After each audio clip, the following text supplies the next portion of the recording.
요한계시록에 기록된 소아시아 7교회에 보낸 편지 중 네 번째 두아디라 교회에 보내는 말씀입니다. 이 두아디라 교회는 앞에 세 교회가 큰 박해가 있었던 것에 비하면 이 도시는 큰 문제가 없었던 곳이고 또 물적 자원이 아주 풍성했던 그런 상업 도시였습니다.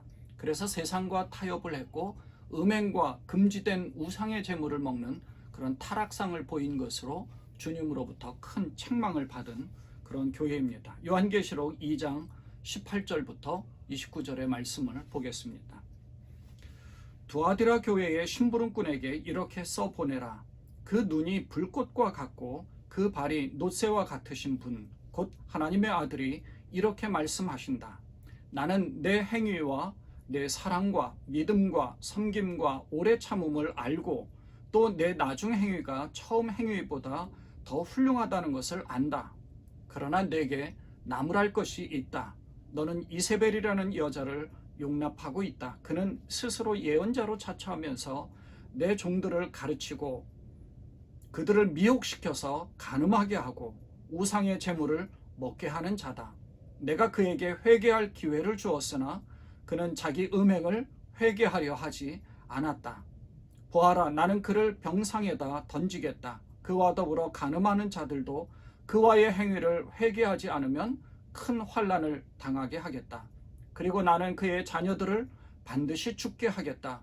그러면 모든 교회는 내가 사람의 생각과 마음을 살피는 분임을 알게 될 것이다. 나는 너희 각 사람에게 그 행위대로 갚아주겠다. 그러나 두아디라에 있는 사람들 가운데서 그의 가르침을 받아들이지 않은 사람들, 곧 사탄의 깊은 흉계에 물들지 않은 사람들인 너희 남은 사람들에게 내가 말한다. 나는 너희에게 다른 짐을 지우지 않겠다. 다만 내가 올 때까지 너희가 가지고 있는 그것을 굳게 붙잡고 있어라. 이기는 사람, 곧 내 일을 끝까지 지키는 사람에게는 민족들을 다스리는 권세를 주겠다. 그는 새 지팡이로 그들을 다스릴 것이고 민족들은 마치 질그릇이 부수어지듯 할 것이다. 이것은 마치 내가 나의 아버지께로부터 권세를 받아서 다스리는 것과 같다. 나는 그 사람에게 새뼈를 주겠다. 귀가 있는 사람은 성령이 교회들에 하시는 말씀을 들어라. 아멘. 요한계시록은 이 소아시아 7교회에 편지를 보낸 것처럼 서신서 같으면서도 묵시문학적인 성격의 종말론적인 예언적인 말씀을 우리에게 주고 있는 책입니다. 단지 종말 이후의 천상의 모습을 사실적으로 가르쳐 주었다고 해서 그것이 전부가 아니고 묵시문학적인 성격을 가지고 우리에게 영적인 교훈을 주는 그런 말씀이죠. 다니엘서도 묵시문학적인 그런 성격의 성경입니다. 2장과 3장이 기록된 이 7교회에 보낸 편지를 통해서 2000년 전의 상황이 어떠했는지를 우리가 알 수 있고 또 그 교회들의 상황에 맞춰 주님이 어떤 것을 책망하시고 어떤 모습을 칭찬하셨는지를 통해서 지금 우리에게 영적인 도전을 주고 계시는 겁니다. 2000년 전인 당시에는 로마 제국의 박해가 극에 달했던 시점이고 그것을 알려주는 동시에 하나님께서 이 세상에 팽배한 악을 어떻게 대처하시는지를 볼 수 있습니다. 그리고 종말론적인 관점에서 하나님의 왕국이 어떻게 이루어져 가는지를 알려주면서 당시에 핍박받는 그 교회와 성도들을 위로하고 격려하며 이 신앙적인 용기와 소망을 주고자 이 요한계시록이 기록된 것입니다. 요한계시록의 주제는 분명히 악이 심판당하고 그리스도가 승리한다는 것입니다. 그러니까 7교회가 당하는 굉장히 큰 박해와 고난은 결국 그리스도가 승리하니 그 악마와 같은 로마 제국의 박해에 잘 견디고 이겨내라고 위로하고 격려하면서 용기를 줍니다.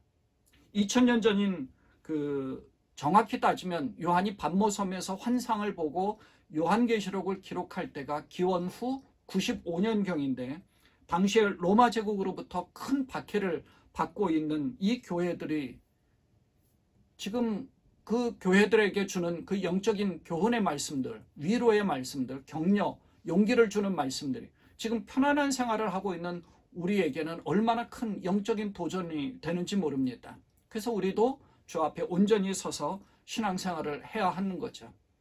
앞에 세 교회의 모습을 보았고 오늘은 네 번째인 두아디라 교회를 보게 될 텐데요. 이 두아디라 교회를 향해서 예수님은 그 눈이 불꽃과 같고 그 발이 노새와 같으신 분으로 묘사됩니다.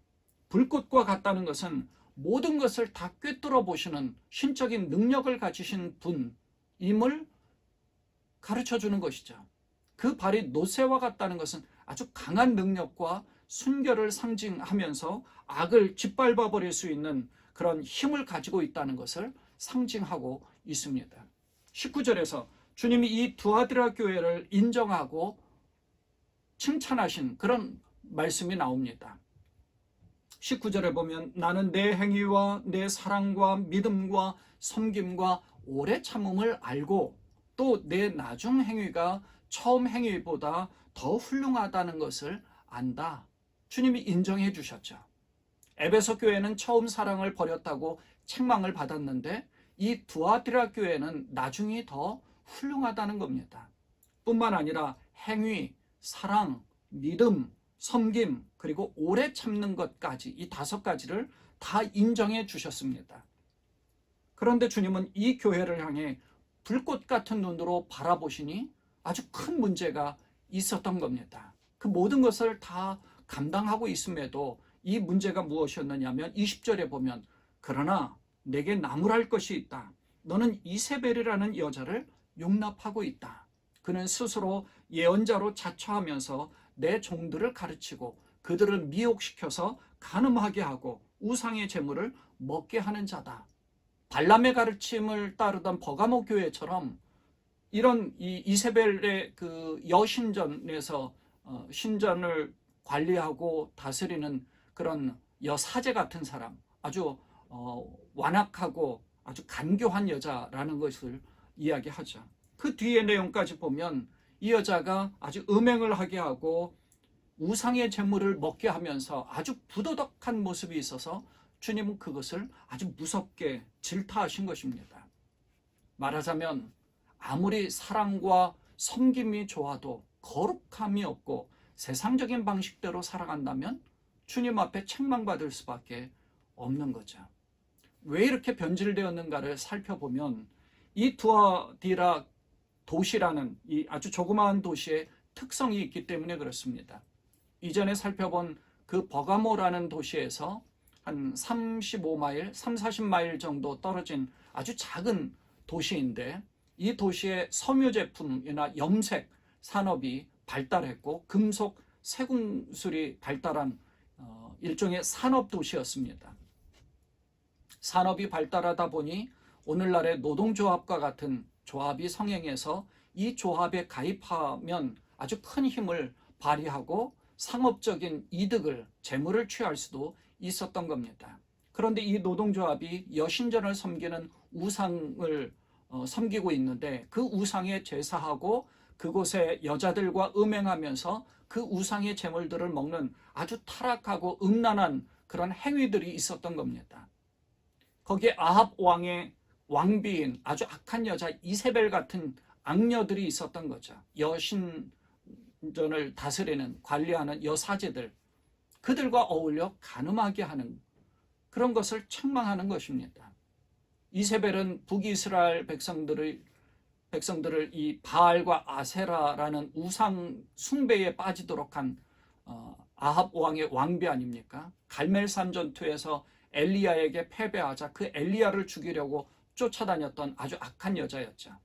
이 두아디라 교회가 바로 그 이세벨처럼 우상 숭배와 타락한 악한 여자들이 신전에서 있었고 음행으로 사람들을 미혹했던 겁니다. 사람들이 거룩함을 잃어버리고 그런 행위를 한 이유는 인간적인 타락상도 있지만 세상을 지배하는 그런 물질의 노예가 되어서 거기에 참여하고 그들과 함께 거하면서 세상적인 방식으로 살아가고 있다는 것입니다. 그런 교회를 향해 내 행위와 내 사랑과 믿음과 오래 참는 것을 인정하지만 아주 날카로운 불꽃 같은 눈으로 깊숙이 들여다보면 너희는 거룩함을 잃어버렸다라고 책망하시는 겁니다. 아무리 교회에서 열심히 잘 섬기고 사랑하고 오래 참으면 뭐합니까? 거룩함을 잃어버리고 세상적인 방식대로 살아간다면 이렇게 책망받을 수밖에 없다는 것이죠. 우리에게 주시는 영적인 교훈입니다. 바리새인들은 일주일에 2번 금식하고 11조를 하고 저 세리들처럼 죄를 짓지 않는다고 그렇게 기도를 하는데 예수님이 불꽃 같은 눈으로 이 바리새인들의 기도를 보셨고 그리고 인정해 주신 것은 가슴을 치며 불쌍히 여겨달라고 회개하는 그 세리를 의롭다라고 인정해 주셨습니다. 하나님 말씀에 불순종하고 번제를 드리고 아말렉 족속을 치고 아주 좋은 전리품을 자기가 취한 다음에 이걸 번제로 드린다고 변명했던 그 사울을 하나님은 왕으로 세운 것을 후회한다라고까지 하셨습니다. 외적인 것보다 훨씬 중요한 것이 바로 이런 거룩함이요 하나님 말씀에 순종하는 것입니다. 그 순수함을 잃어버리면 안 되는 것입니다. 그런데 우리는 어떠한지 그걸 한번 되새김질하고 돌아보아야 한다는 것이죠. 아무리 열심을 가지고 주의를 잘 지킨다 하더라도 일상의 평범한 삶이 주님과 동행하는 삶이 아니면 아무런 의미가 없습니다. 그래서 매일 하나님께 예배할 것이 아니라면 일주일에 한 번 드리는 예배도 의미가 없다고 A.W. 토저가 이야기하죠. 21절을 보면 이 이세벨이라는 여자가 제자들을 간음하게 하고 우상의 제물을 먹게 하는 사람에게 회개할 기회를 주었는데 자기 음행을 회개하지 않았다고 하였습니다. 그래서 이 음행하는 여자뿐만 아니라 그와 더불어 간음하던 자들 모두가 회개하지 않으면 큰 환난을 당하게 될 것이다라고 말씀하죠. 24절을 보면 이러한 모습이 곧 사탄의 깊은 흉계라고 말하는데 이렇게 세상적인 모습에 물들지 않은 사람들에게 끝까지 순결한 신앙을 지키면 큰 상급을 허락하시겠다라고 하셨습니다. 그러니까 이런 사탄의 깊은 흉계에 빠지지 말아야 되는 것이죠. 성경은 우리에게 이 세상 가운데 우리는 연약하지만 그래서 자범죄에 쉽게 노출되어져서 자범죄를 짓게 되지만 그러나 회개할 기회를 주셔서 회개하고 그리고 주님 앞에 참회하면 고백하면 주님은 다 용서해 주시겠다라고 말씀하셨습니다. 회개는 유턴입니다. 돌이켜야 되고 돌아서야 됩니다. 가던 길에서 그 길을 완전히 벗어나야 됩니다. 하지만 회개하지 않으면 진노와 심판을 피할 수 없습니다. 그래서 병상에 던지겠다고 하셨고 병 가운데 빠지게 되는 깊은 병에 빠지게 되는 거죠. 환난을 당하게 하겠다고 하셨고 그 자녀들을 반드시 죽게 하겠다. 저주의 말씀, 굉장히 큰 엄청난 진노의 말씀들을 하시죠.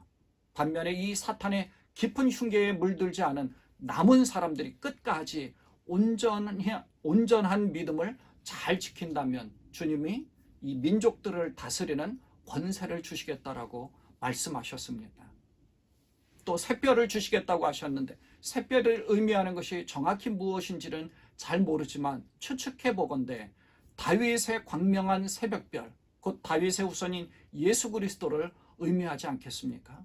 그래서 영원한 생명인 예수 그리스도를 우리에게 허락해 주셔서 예수님과 함께 온 천하 만국을 다스리는 그런 세상 가운데서 온 천하 모든 만국을 다스리는 권세를 우리에게 주시겠다고 말씀하신 것입니다.